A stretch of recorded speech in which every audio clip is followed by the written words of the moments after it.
Donc on va s'intéresser ici à la réalisation d'une extraction liquide. Donc on a une solution de rouge de méthyle, là ici une solution aqueuse de rouge de méthyle, une solution aqueuse de sulfate de cuivre. Et donc on a mélangé ces deux solutions et on va chercher donc à séparer les deux espèces de ce mélange. Pour cela donc on dispose donc de deux solvants, le cyclohexane qui est non miscible avec le mélange initial et de l'éthanol qui lui est miscible avec le mélange initial. Donc on verse 20 ml donc, de notre mélange donc, dans une éprouvette graduée.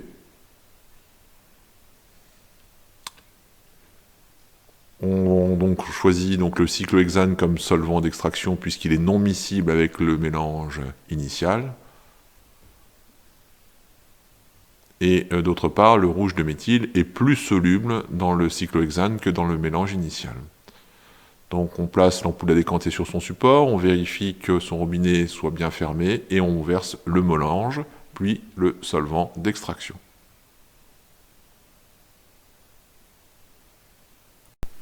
Donc maintenant, on va agiter. Donc pour cela, on pense bien à maintenir le bouchon de l'ampoule à décanter, puis on agite en pensant à dégazer régulièrement. Et on fait l'opération donc plusieurs fois, de manière à ce que l'extraction soit efficace.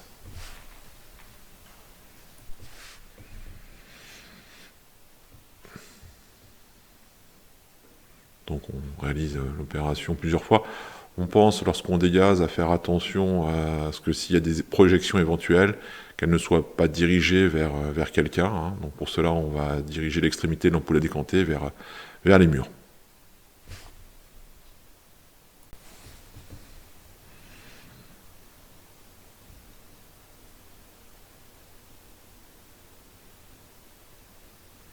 Donc maintenant, on va reposer donc l'ampoule à décanter sur son support et on va laisser reposer le mélange afin d'obtenir une bonne séparation des deux phases. Donc là, ici, effectivement, on voit une phase inférieure bleue et une phase supérieure de couleur légèrement orangée.